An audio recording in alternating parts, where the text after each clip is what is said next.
নমস্কার সবাইকে, সম্পাস cooking and lifestyle চ্যানেলে আপনাদের সবাইকে স্বাগত জানাই। আজকের রেসিপি হলো সয়াবিন কারি। সয়াবিন কারি তৈরি করার জন্য এক বাটি সয়াবিন আমি ভিজিয়ে রেখেছি। নিয়েছি গোটা একটা বড় আলু টুকরো করে, একটা বড় পেঁয়াজ কুচি করে নিয়েছি, হাফ রসুন আর 1 ইঞ্চি মতো আদা। পেঁয়াজ, রসুন, আদা আর দেব 2 চামচ গোটা জিরে, হাফ ভেঙে রেখেছিলাম দারচিনি, সেটা ছোটো চামচের 1 চামচ দিয়ে দেব 6টা লবঙ্গ, 2টো এলাচ আর 12টা মতো গোলমরিচ। গরম মশলাটা যে যেমন খেতে পছন্দ করেন সেরকমই দিয়ে দেবেন। সমস্ত মশলাগুলো আমি মিক্সিতে খুব ভালো করে পেস্ট করে নেব। গ্যাসের ফ্লেমটা বাড়িয়ে দিয়ে আমি কড়াইটা ভালো করে গরম করে নিয়েছি। কড়াইটা গরম হয়ে যাওয়ার পর দেব 3 চামচ সর্ষের তেল। সর্ষের তেলটা ভালোভাবে গরম হয়ে গেলে ছোট 1 চামচ মতো হলুদ গুঁড়ো দেব, আর দেব ছোট 1 চামচ লবণ। হলুদ লবণ দিয়ে আলুটা খুব ভালোভাবে ফ্রাই করে নেব। আলুটা লালচে লালচে করে ভেজে নেব। সয়াবিনে আলুটা খেতে খুব ভালো লাগে এবং আলুটা গ্রেভি তৈরিতে সাহায্য করে। আলুটা খুব ভালোভাবে ভাজা হয়ে গেলে অন্য আরেকটি পাত্রে আলুটা তুলে রেখে দেব।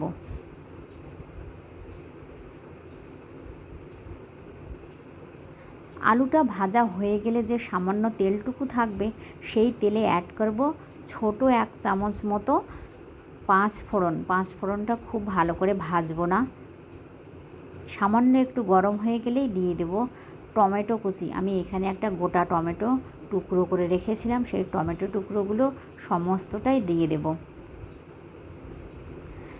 সামান্য একটু পেঁয়াজ কুচনো ছিল সেটুকুও দিয়ে দেব। আর যে মিক্সিতে মশলাগুলো পেস্ট করে রেখেছিলাম সমস্ত পেস্ট করা মশলাগুলোই দিয়ে দেব। মশলাটা আমি একটু জল দিয়ে পেস্ট করেছিলাম, সেই জলটা দিয়েছিলাম কারণ টমেটোটা সেদ্ধ হওয়ার জন্য। টমেটো খুব ভালোভাবে সেদ্ধ হয়ে গেলে দিয়ে দেব 6টা লঙ্কা কুচি। দিয়ে দেব ছোটো চামচের 1 চামচ মিক্সড গরম মশলা, 1 চামচ মতো কাশ্মীরি লঙ্কার গুঁড়ো। সমস্ত মশলাগুলো আমি খুব ভালো করে ফ্রাই করে নেব। মশলাটা থেকে যখন তেল ছেড়ে দেবে তখন বুঝতে হবে মশলাটা খুব ভালোভাবে ফ্রাই হয়ে গেছে। আর দেব সামান্য একটু হলুদ গুঁড়ো। মশলাটা খুব ভালোভাবে ফ্রাই হয়ে গেলে এই পর্যায়ে আলুগুলো দিয়ে দিতে হবে। আলুগুলো মশলাটার সঙ্গে খুব ভালোভাবে মিশিয়ে নিয়ে নেব। এখানে আমি আগে থেকেই সামান্য গরম জলে সয়াবিনগুলো ভিজিয়ে রেখেছিলাম। সয়াবিনগুলো আমি এভাবে নিংড়ে নিংড়ে জল বের করে দিয়ে সমস্ত সয়াবিনগুলো তুলে নেব। গরম জলে সয়াবিনটা ভিজিয়ে রাখলে সয়াবিনটা ভালো সেদ্ধও হয়, নরমও হয়, রান্না করতে সুবিধা হয়। এবার সয়াবিনটা আমি খুব ভালো করে মশলার সঙ্গে মিশিয়ে নেব।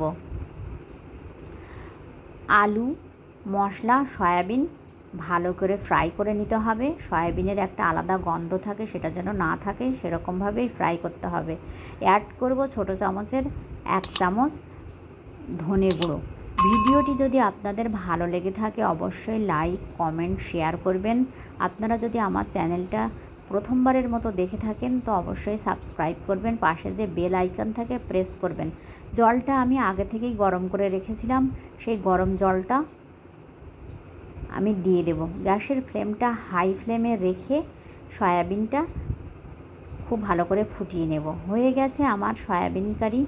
টেস্টি সয়াবিন আপনারা বাড়িতে রান্না করে খেয়ে দেখবেন, কেমন হলো কমেন্ট বক্সে জানাবেন। সবাইকে অনেক অনেক ধন্যবাদ ভিডিওটা দেখার জন্য। সবাই ভালো থাকবেন, সুস্থ থাকবেন।